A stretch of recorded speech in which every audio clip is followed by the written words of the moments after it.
Thank you, Chairman sir. Good afternoon, everybody. What I am going to talk about is the way forward for commercialization of the second generation ethanol projects in India. One is, in short, Indian ethanol scenario, just introduction, and then what are the four key challenges in commercialization of the cellulosic projects in India. First is, of course, the sustainable biomass sourcing and supply chain, which is already discussed in the earlier session. Then technology scale up to a commercial scale plant, its economic viability, and again the execution model for execution of these projects in India. Just for everybody's interest, this annual fuel ethanol demand for 5% blend was 130 crore liter, and we were able to supply hardly 120 crore liter, and for 20% ethanol blending we'll need almost 800 to 900 crore liter of ethanol by 2022. So for producing this ethanol, there is a total biomass which can be converted to ethanol available is almost 140 million metric ton, and hardly out of that, if we use 50 million metric ton, it can meet our 20% ethanol blending demand.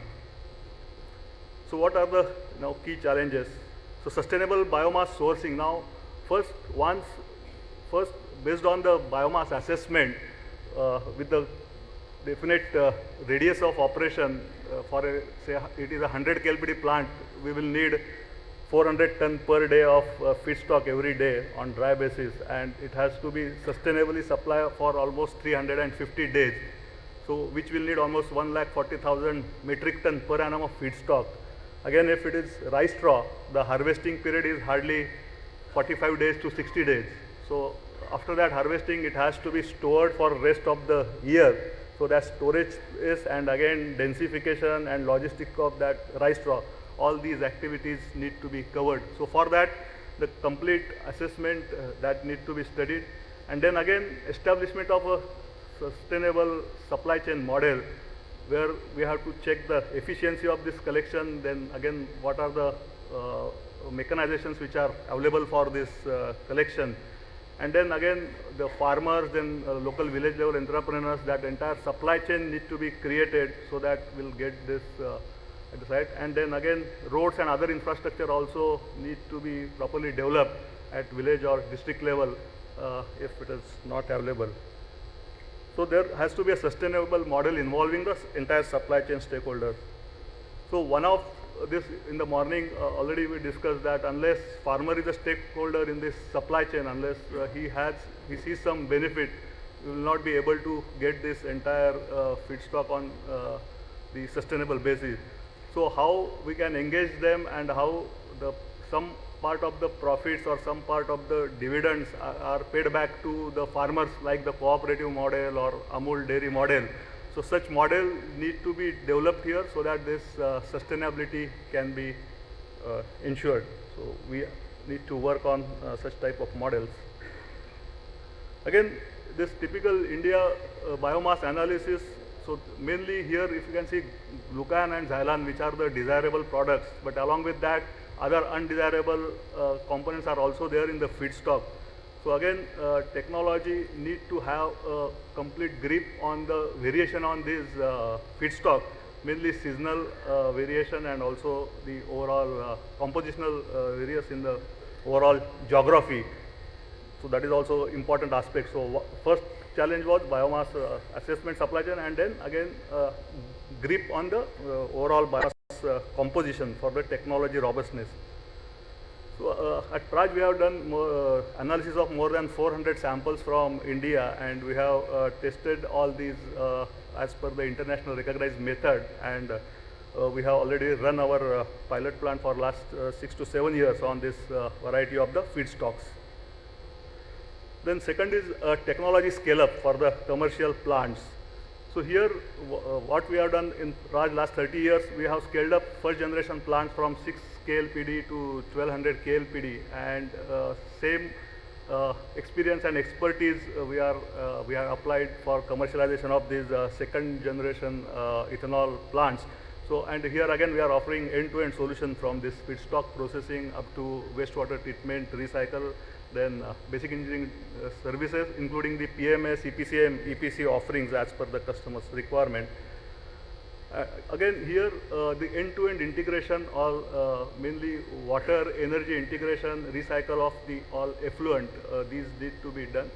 Mainly one of the challenging for this ethanol, since in the first generation we have the downstream process already there, fermentation, distillation and other thing. Here mainly pre-treatment is the additional challenge, and how you handle that pre-treatment, that is a key here. But based on the overall expertise, this has been integrated.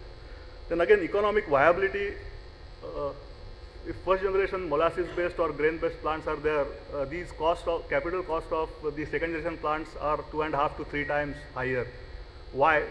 Because here we are handling the agricultural residues, so complete cleaning, handling will be required, and also we are handling solid here. So handling solid, again, all that hardware and the design, it has its own cost.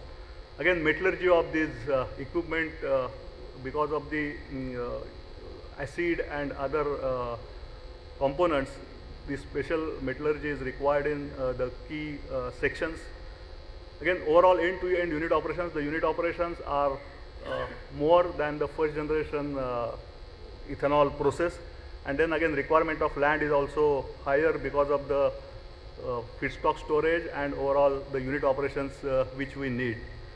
Again, another aspect is cost of production. Again, within the cost of production, the cost of feedstock, it plays a significant role. So again, that sustainable biomass supply chain, that will play a key role here. Second is again the cost of cellulosic enzymes. So for enzymatic hydrolysis, cost of these enzymes is high. So today these whatever enzymes are there, most of them are imported. So whether they can make these enzymes locally here in India for reducing this cost of transportation, that is one aspect. Another is, once there are whatever these 8-9 number of plants what we are talking about, so once they get volumes, maybe the price of enzyme will get some discount. So there is a way to reduce this cost, and also cost of utilities. So once these projects they come online and they get matured, so further integration and further optimization, they will reduce the cost of utilities. However, again, for making this economic viability, some of the fiscal incentives which will be required for this projects in India is capital grants and soft loans, which already MNRE is already working on this. Then differential pricing for second generation cellulosic ethanol, because of its techno-socio-economic benefit which are there for the country. So some differential pricing should be considered for this. And then again, indexation of biomass price and the ethanol price. So if this biomass price can be again linked to the commodity price index, and then also with the ethanol price, then if there is any variation, then the producer will get whatever returns he has expected, so he will get those returns, and there will be investors coming in for the investment in these projects. Then again, income tax holiday for initial 10 years, and then exemption of excise, and now GST is coming on the plant and machinery and yeast and enzymes. I think these initiatives will help to make these projects viable during the initial period. However, again, as a technology supplier, we also need to work on how we can make this viable.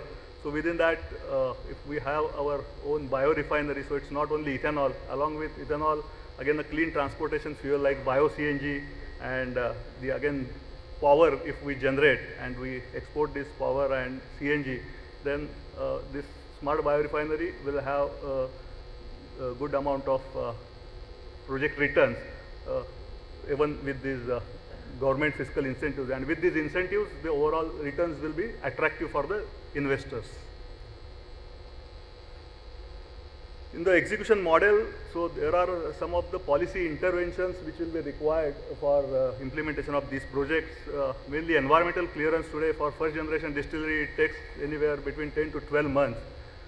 And here we are talking about fast track implementation. So with MOEF, we need to have collaboration for classification of these projects under orange category, because first generation distilleries, they are classified under red category.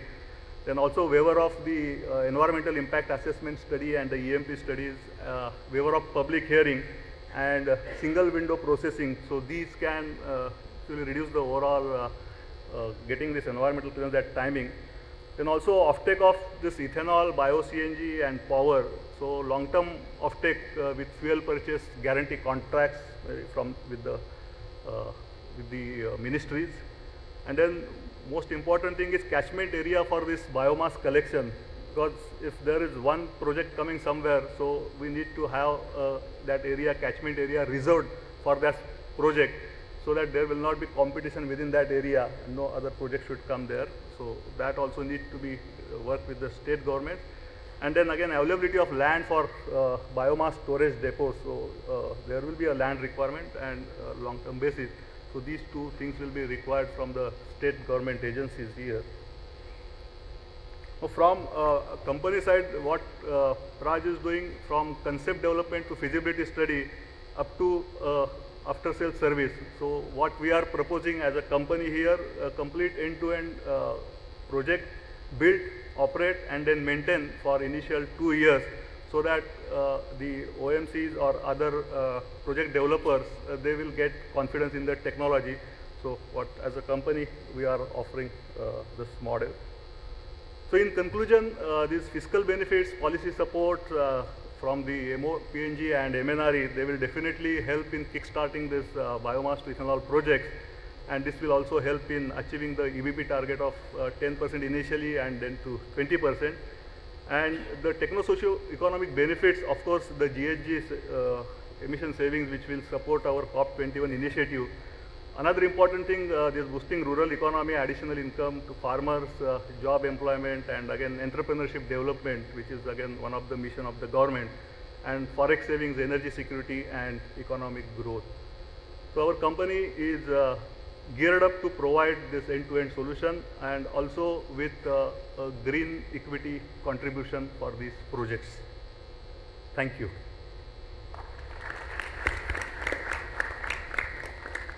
Thank you.